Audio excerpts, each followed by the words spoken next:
Bonjour à tous. Hello, Savadikra. Alors, nouvelle vidéo. Alors, je vous parle aujourd'hui, figurez-vous, de Londres, où je suis déjà depuis un petit moment. En fait, je travaille 6 mois à Londres. Alors, je ne suis pas exactement à Londres. Je suis dans un coin qui s'appelle Ealing, qui est plutôt West London, c'est-à-dire à l'ouest de Londres. Et c'est une sorte de... Moi, j'appelle ça une banlieue, enfin, même si ici, ils appellent toujours ça un quartier de Londres. Mais pour moi, c'est plutôt une banlieue. Ça ressemble d'ailleurs étonnamment à l'endroit où je vis à Paris, à Nogent-sur-Marne. C'est-à-dire que c'est une banlieue... euh, Alors, sauf que je suis quand même plus loin du centre-ville, puisque là, si je veux aller au centre de Londres, il me faut un bon 40 minutes en métro, alors que Nogent-sur-Marne, c'est un quart d'heure. Voilà. Mais en tout cas, c'est extrêmement agréable. C'est un endroit plutôt vert. Il n'y a pas trop d'immeubles. C'est beaucoup de maisons ou de maisons mitoyennes à l'anglaise. Et c'est d'ailleurs là, c'est dans une de ces maisons où je viens d'aménager, puisqu'avant j'étais à l'hôtel et on m'a enfin trouvé un petit appart qui est, ma foi, très agréable. Voilà, donc moi je travaille ici, mon bureau c'est à pied. Les décors du film sur lequel je travaille, ils sont tous côté ouest, donc du coup ça raccourcit un peu les distances, vu qu'à Londres, le trafic, pour ceux qui se plaignent des embouteillages à Paris, je vous conseille d'essayer Londres, vous verrez ce que c'est qu'un embouteillage. Voilà, donc en fait je vais pas au centre, moi je me contente de ce que j'ai ici. C'est pas compliqué, il y a tout. Il y a des restaurants, il y a des pubs, il y a des endroits pour faire les courses où je peux aller à pied. Je peux aller chez Marks and Spencer, qui est évidemment un peu cher. Sinon, je peux aller au Tesco, qui est juste à côté, qui lui est quand même beaucoup moins cher.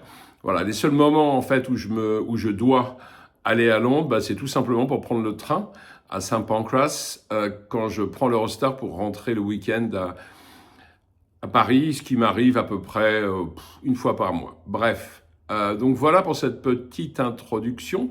Alors, le sujet de cette vidéo, alors il est très simple.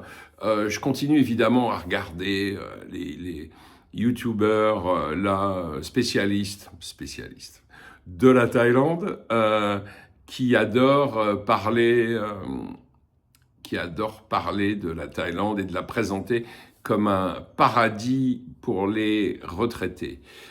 Voilà, alors, retraité, figurez-vous que je le suis déjà. Alors, pour moi, retraité, c'est juste toucher ma retraite, vu que je continue à travailler, pour une raison très simple, c'est que je me sens pas spécialement fatigué, et puis surtout, j'adore mon boulot, donc j'ai pour l'instant pas prévu d'arrêter, même si je pense que dans quelques années, vu que j'ai quand même 64 ans, donc je pense que dans quelques années, je penserai différemment. Voilà, je ne vais pas vous donner ici mon avis, enfin une sorte d'avis général comme tout le monde, comme tous ces fameux youtubeurs grands spécialistes de tout, qui pensent absolument tout savoir sur tout. Moi, c'est pas mon cas. Je ne vais pas donc vous parler de manière générale. Je ne vais pas non plus vous parler de moi parce que je considère que je suis très chanceux. Vu que j'ai à la fois une bonne retraite que je touche déjà et en plus de vrais bons revenus professionnels vu que je continue à travailler. Donc évidemment, si je voulais demain m'expatrier en Thaïlande, ce qui n'est pas mon projet, en tout cas pas complètement, et ça je ferai une autre vidéo là-dessus pour vous expliquer pourquoi je n'ai pas l'intention de m'expatrier totalement en Thaïlande, même si je compte y passer, je ne sais pas, 6 mois, un peu moins, par an, histoire de ne pas être résident fiscal et pas compliquer les choses. Voilà, en tout cas, je ne vous parlerai pas de moi, parce que franchement, vous n'allez pas vous reconnaître dans ce que je vais vous raconter. Donc mon projet, pour parler d'un éventuel projet de retraite en Thaïlande, ça serait plutôt de prendre un exemple que je connais bien, vu que c'est celui de ma maman, en fait. Voilà, ma chère maman qui est en France et qui aurait pu éventuellement, il y a quelques années, avoir un projet de la sorte. Et je vais donc vous expliquer pourquoi. Enfin, je vous ai expliqué un peu ce que ça aurait pu donner si elle avait décidé de le faire dans la situation dans laquelle elle est. Je reviens tout de suite. Alors, de retour. Alors, ma petite maman chérie, alors, que je connais évidemment très bien et dont je peux parler avec, on va dire, des certitudes. Enfin, quasi-certitude. Voilà. Alors, ma mère est âgée de 80... Elle aura 84 ans en juillet. Donc, évidemment, il est un peu tard et elle est un peu âgée pour penser à bouger de France, pour aller ailleurs et pourquoi pas, par exemple, en Thaïlande. Euh, donc, ma mère vit vit depuis longtemps dans le sud de la France. Elle vit à Toulon. Et en fait, sa retraite, bah, c'est pas une retraite c'est pas une retraite directe, c'est en fait une pension de reversion, vu que son mari, alors je dis son mari parce que ça n'était pas mon père, son mari est décédé il y a déjà, je sais plus, 15 ans, 20 ans, voilà, et que donc elle touche une partie de sa retraite. Alors, je veux pas dire de bêtises, je pense que sa retraite est de toute façon en dessous de 2000 euros par mois et qu'elle doit plutôt se situer aux alentours de 1700 euros par mois. Donc, quand ce drame familial s'est produit, c'est-à-dire le décès de mon beau-père, ma mère aurait pu en fait se poser la question et se dire, voilà, j'ai besoin d'un changement radical, pourquoi pas, pourquoi ne pas m'expatrier et partir, et donc pourquoi pas partir par exemple en Thaïlande. Elle avait ce montant de retraite à venir dont elle connaissait le montant, et alors c'est drôle parce que 1700 euros, ça correspond à peu près aux chiffres que certains youtubeurs annoncent en vous expliquant que si vous voulez bien vivre, enfin vivre correctement, c'est-à-dire sans faire trop de sacrifices, bah, il faut à peu près 1500 euros pour être bien, vraiment bien, et pas être obligé de tout choisir en fonction de vos revenus, mais pouvoir à peu près, on va dire, habiter là où vous voulez habiter, être près de la mer si vous en avez envie, etc., etc. Voilà. Ma mère a choisi, j'en ai jamais parlé avec elle, donc je ne sais pas si elle y a réfléchi, mais elle aurait pu y réfléchir, franchement, parce que elle était évidemment malheureuse, sous le choc du décès de son mari. Elle s'est retrouvée toute seule dans une maison, dans un appartement en fait, donc pas loin de Toulon, qu'elle voulait vendre parce que, bah, comme d'habitude, trop de souvenirs. Elle se sentait pas capable de rester là toute seule après tout ce qu'elle y avait vécu. Euh, elle a en fait décidé de déménager et de se rapprocher de la ville de Toulon. Elle habite dans un très joli quartier qui s'appelle le Mourillon, et elle vit dans un... Bon, je vais continuer à appeler ça un appartement, même si finalement ça ressemble presque à une maison, parce que elle a un appartement où, je sais plus, elle a 2 chambres à coucher, mais surtout, elle a un très joli jardin en rez-de-chaussée franchement, qui est une sorte de havre de paix, qui est extrêmement joli, avec beaucoup de végétation, et où elle se sent évidemment particulièrement heureuse. Alors, ma mère a vécu ce déménagement, et c'est le destin. Elle a appris peu de temps après y avoir emménagé qu'elle avait un cancer. Et oui, voilà. Donc, je vous rassure tout de suite, même s'il y a eu des moments un peu flippants, ce cancer qui a été un peu agressif s'est en fait calmé. Et je dirais que maintenant, elle vit avec, c'est stationnaire, et je dirais que, bon, la chance qu'elle a eue, c'est que, en fait, le type de cancer qu'elle a alors je ne pourrais pas vous expliquer les détails nettement médicaux parce que c'est un peu compliqué, mais en tout cas, lui a permis de ne pas avoir, elle n'a pas eu à faire de séances de chimiothérapie à l'hôpital. Elle a fait en fait, elle fait une chimiothérapie médicamenteuse. Alors évidemment, elle prend des médicaments, c'est à vie, des médicaments qui ont évidemment des effets secondaires et qui sont d'ailleurs un peu les mêmes que ceux des chimios classiques. Bah, c'est-à-dire que perte de cheveux, fatigue extrême, enfin voilà, des choses comme ça, régime alimentaire strict, mais toujours est-il qu'elle vit avec. Pardon, alors, la question que je me pose, c'est, en imaginant un moment, un instant, qu'elle ait décidé de partir en Thaïlande, pourquoi pas, euh, le cancer l'aurait accompagné, il se serait pas dit « Ah, oh non, en Thaïlande, j'y vais pas ». Non, voilà, donc elle aurait eu son cancer quand même. Donc, la première question que je me pose, c'est est-ce qu'elle aurait été suivie comme elle est suivie à Toulon? Parce que elle a eu la chance, à Toulon, de tomber,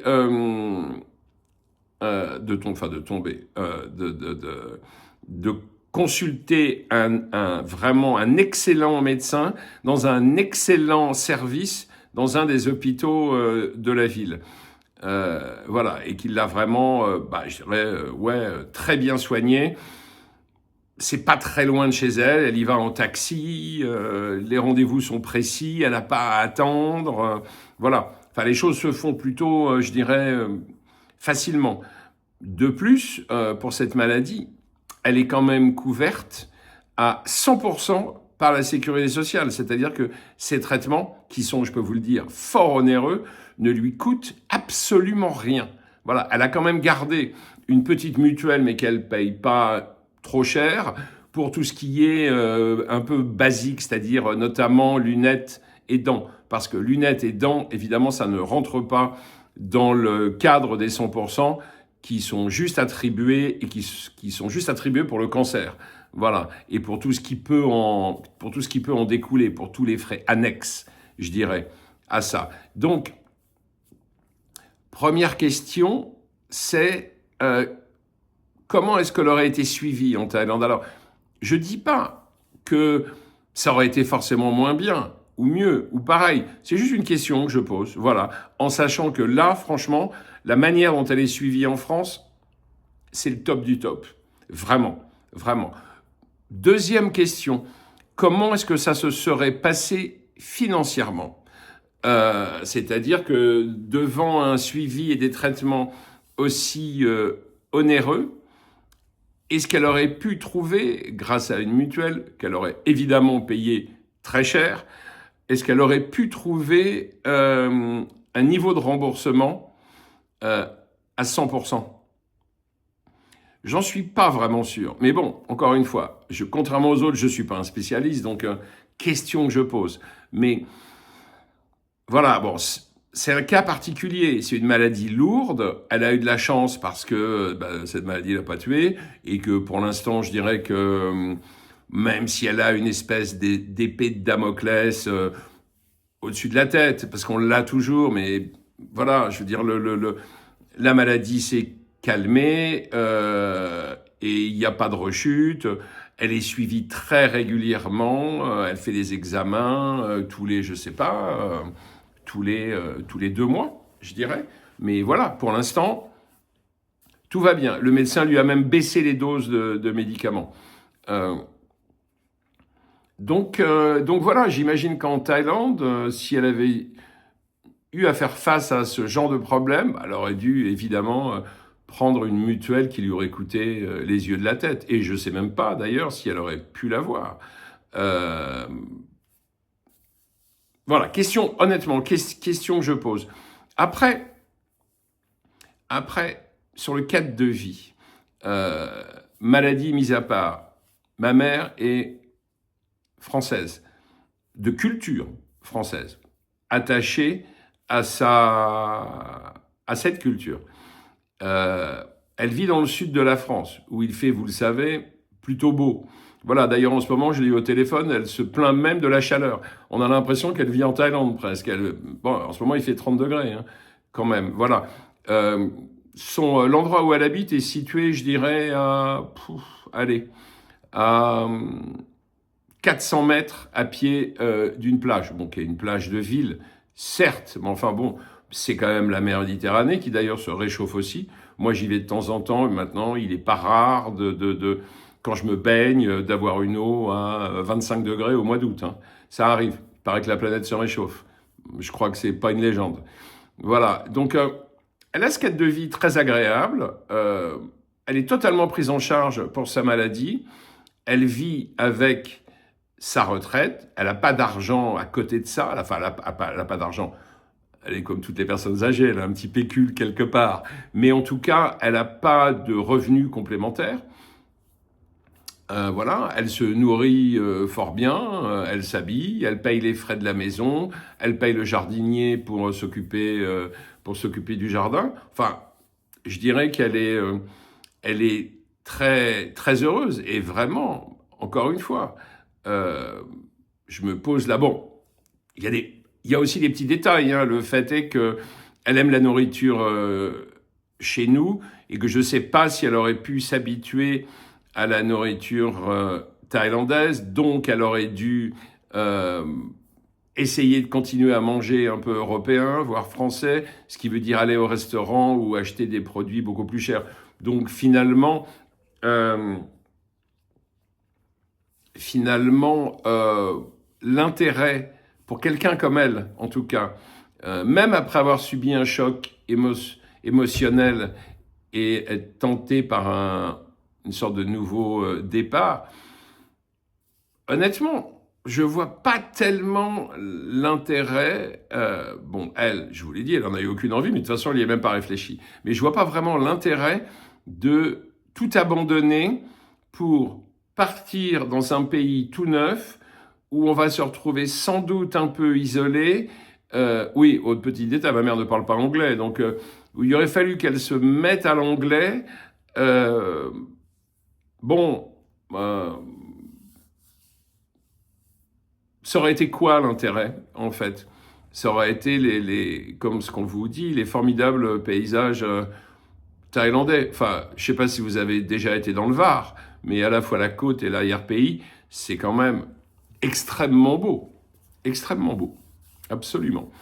Donc voilà, c'est juste un cas de figure comme ça où l'expatriation, quand on est à la retraite, et qu'en plus on a une maladie comme le cancer, euh, paraît pas si évident que ça. Ça paraît pas évident. Voilà. Voilà, c'était ça en fait le but de cette petite vidéo, un cas concret de quelqu'un qui aurait pu y penser, parce que oui, toutes les conditions étaient un peu réunies pour se faire, et puis finalement qui n'a pas pensé et qui a décidé de rester là où elle était, où elle vit très bien, euh, dans ce pays, la France, qui, si on écoute les gens sur YouTube, est devenu une espèce d'horreur infernale, une espèce d'enfer sur Terre. Voilà. Bon, sur ce, je vous dis à bientôt. Prochaine vidéo, je vous expliquerai pourquoi, en effet, moi, même si je passe beaucoup de temps en Thaïlande, mais pourquoi moi je ne compte pas m'y expatrier définitivement et totalement. Sur ce, portez-vous bien, je vous embrasse et à très bientôt. Salut!